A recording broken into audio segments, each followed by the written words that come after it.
Assalamualaikum warahmatullahi wabarakatuh. Kita lanjut materi tentang penerapan LMS Learning, tentang implementasi dari evaluasi dari pembelajaran itu dalam bentuk evaluasinya memberikan penilaian terhadap hasil kuis, tugas, dan proses pembelajaran yang berlangsung dalam sebuah mata pelajaran. Nah, dalam proses penilaian, penting sekali itu adalah format penilaian. Bermacam-macam format penilaian yang ditetapkan oleh guru, dan pada dasarnya format penilaian ini intinya kita mengukur sejauh mana tingkat pemahaman siswa dalam materi yang kita sajikan secara e-learning. Nah, konteksnya kita bagi ya menjadi beberapa hal. Dalam format penilaian itu misalkan ada poin kehadiran, ada poin tugas, ada poin kuis, UTS, dan UAS. Nah, yang penting persentase poin ini harus 100%. Jadi kita pernah dulu membahas bagaimana membuat aktivitas ya di setiap mata pelajaran. Ada 16 kali pertemuan. Setiap aktivitas itu misalkan daftar hadir kita buat. Setiap kali daftar hadir per pertemuan ini bisa kita langsung masukkan ke dalam nilai kehadiran 10%. Kemudian kita pernah membuat tugas terstruktur dalam bentuk upload file. Ini bisa kita kaitkan nanti ke dalam tugas juga atau kuis. Nah, ada di kolom UTS ini kita bisa langsung mendirectnya ke dalam UTS. Nah, langkah yang pertama yang kita lakukan itu adalah kita harus men-setting dulu beberapa konfigurasi di bagian penilaian. Silakan Anda login sebagai guru atau admin, kemudian pilih salah satu course, misalkan ini ya, course. Kita pilih, lalu kita pilih menu di bagian kiri ini ada penilaian ya, yang penilai ini. Kita klik nilai. Nah, di nilai ini adalah tampilan di mana hasil report atau laporan dari proses transaksi penilaian yang berlangsung. Jadi ini adalah rekap nilainya dalam bentuk rapor dalam sebuah mata pelajaran. Ini bisa dilihat oleh guru. Nah, nilai ini akan berisi otomatis seiring dengan berjalan waktu dan juga sesuai dengan alur fungsinya sebagai seorang guru atau siswa. Kemudian kita masuk dalam proses pengaturan ya. Ada di sini untuk view, lihat, ini adalah laporannya nanti. Kemudian ada grade, ya, ada capaian dan sampai single view. Ini untuk satu orang ini ya, satu orang user bisa kita lihat tampilannya seperti apa. Yang penting itu kita masuk ke dalam skala. Nah, skala ada huruf. Ini penting kita sesuaikan. Kalau sekiranya nilai Anda itu dalam bentuk skala ya, skala atau dalam bentuk nilai huruf, ini harus kita setting terlebih dahulu. Misalkan di perguruan tinggi, di kampus kita menggunakan grade nilai dalam bentuk nilai huruf ya, A, A-, B. Maka kita harus sesuaikan ini dulu. Misalkan ini perlu kita sesuaikan, kita edit. Ya, kita edit untuk mengganti poin ini, kemudian kita klik timpa. Nah, pengaturan nilai ini berlaku untuk satu mata pelajaran. Jadi kalau kita setting di sini, ini hanya berlaku untuk mata pelajaran yang ada di kelas 4C saja. Kelas lain tidak akan terganggu. Jadi satu buah settingan untuk penilaian itu bisa hanya berlaku untuk satu mata pelajaran, tidak berimbas kepada mata pelajaran yang lain. Nah, misalkan nilai A plus ya, kita buat sini A plus, nilainya dari 95 ke atas, lebih besar dari, kemudian A saja, nilainya 90, ini baru A min, ini 85, kemudian B plus 80,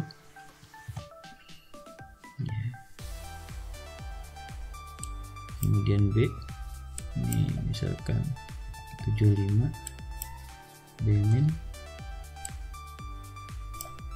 70 ya. Kemudian C plus ini 65 C 60 ya. Kemudian C min 55 D 50 E misalkan nilainya di sini 9. Jadi ini ranknya ya. Jadi kita punya 11 rank kalau untuk nilai huruf. Kemudian kita simpan. Ya, ini sudah sesuai. 65 bobotnya. Nilai tertinggi 100 ya. Kemudian kita masuk ke pengaturan. Nah, pengaturan ini kita akan melakukan kategorisasi. Kita mengelompokkan kategori sesuai dengan konsep ini. Ya, ada kehadiran, tugas, kuis, UTS dan UAS. Caranya adalah ya, kita ambil menu, kita klik menu tambah kategori yang ada di sini. Tambah kategori. Lalu kita buat kategorinya. Misalkan kehadiran. Ya, atau absensi. Kita buat namanya kehadiran. Ini agresinya adalah natural. Kemudian tipe kategorinya ini adalah bilangan ya, tidak skala. Nilai maksimumnya, nilai paling tingginya itu adalah 100 ya. Mungkin dalam kehadirannya seluruhnya dia hadir, maka nilai paling tingginya 100. Kemudian kita klik simpan. Nah, ini sudah masuk satu buah folder namanya kehadiran. Ya, kemudian kita tambah lagi misalkan tugas ya, tugas kita tambah ini tugas, kemudian kita simpan. Nah, jadi ada foldernya kehadiran, ada tugas, ada jumlah kehadiran, ada jumlah tugas. Mungkin saja ya, dan untuk kategori tugas ini jumlah tugasnya itu ada 10, maka hasilnya nanti kalkulasinya ada di sini ya. Kemudian ada kuis, kita tambah ya untuk menguji coba kuis. Nah, ada, kemudian ada UTS, ada UAS. UTS kita tambah, kemudian ada UAS.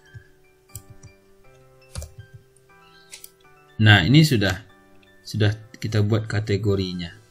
Jadi sehingga nanti kalau ada aktivitas yang kita buat, misalkan di sini sebagai buat kehadiran, maka kita langsung otomatis nanti memasukkan ke kategori nilai kehadiran.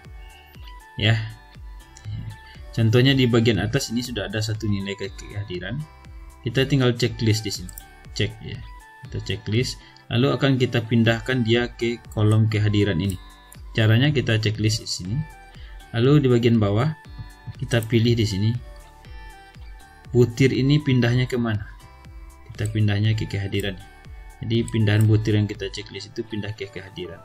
Maka di sini kita lihat ini foldernya, ini subnya sudah masuk ke sini, kehadiran. Itu adalah settingan ya. Nah, yang penting kalkulasi nilainya di sini 100%. 100%. Kalau sekiranya tugas ini ya, persentase tugas ini misalkan kita buat di sini untuk kehadiran persentasenya 10. Jadi bagaimana kita membuat persentasenya? Kita aktifkan di sini.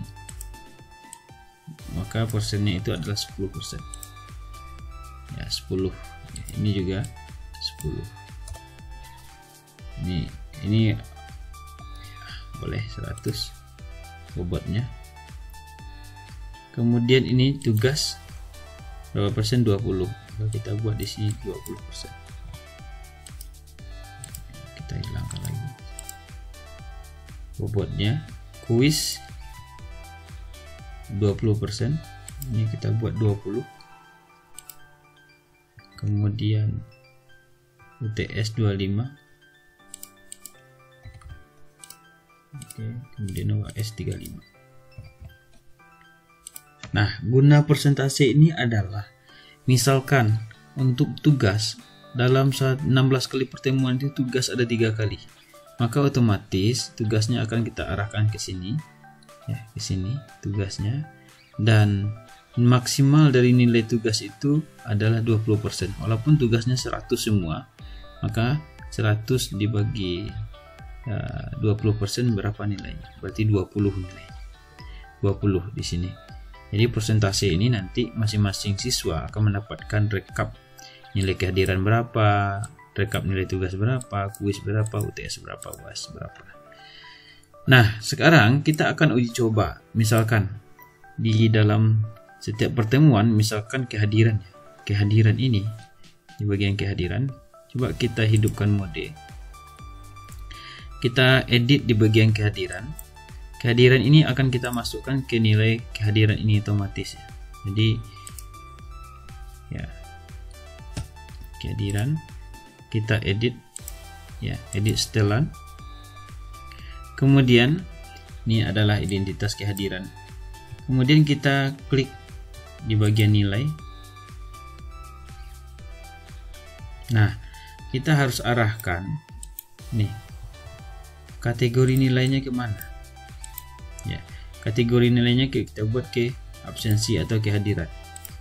Nih, biasanya kita buat tanpa kategori, sekarang kita pilih adalah absensi dan kehadiran.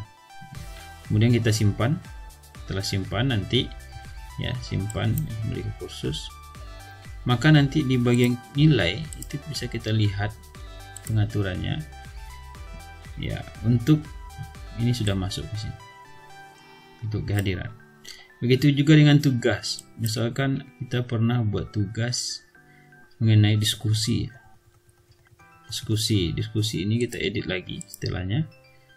Lalu kita kolom diskusi tidak ada poin penilaian. Yang ada poin penilaian mungkin dalam bentuk tugas terstruktur ya. Yang tugas ini adalah item dalam attach file. Nah, di sini ada kolom nilai juga, settingan nilai. Lalu kita pilih kategorinya kemana.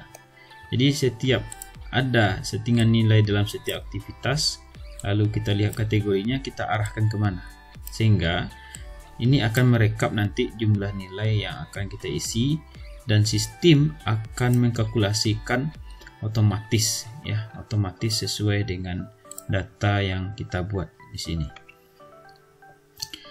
Nah, ini adalah kita lihat di sini ya, settingan di nilai ini. Ini adalah nilai dalam satu mata kuliah e-learning 4A 2019. Ini adalah rapornya. Jadi kalau ibarat ini adalah KHS-nya sih. Misalkan Akmal, ini nilai akhirnya totalnya ada segini.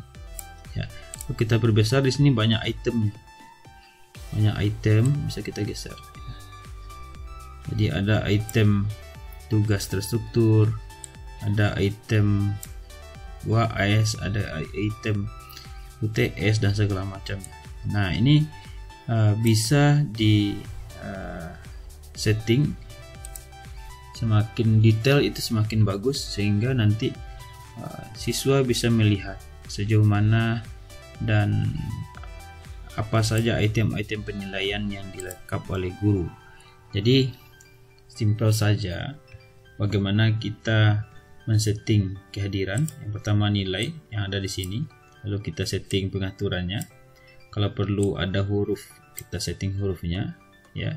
Dan ini adalah tampilan untuk melihat rekap nilai.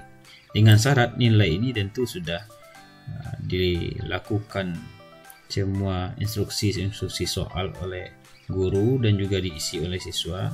Kemudian juga sudah dievaluasi oleh guru itu sendiri. Nah, seperti ini ya tampilannya. Jadi nilai ini adalah nilai rata-rata. Nah, kemudian misalkan masing-masing kita ingin melihat rapor ya masing-masing siswa. Itu bisa kita klik di sini, single view. Jadi single view itu kita bisa melihat per siswa. Misalkan Akmal saja. muncul di bawah. Berapa nilai akmal akan kelihatan ya nilainya. Total nilainya ada segini. Atau per item butir dari penilaian kita. Apakah dalam bentuk daftar hadir saja? Daftar hadir nilainya belum ada nilai ya. Kemudian atau dalam bentuk QTS saja. Ini bisa kita lihat di sini ya.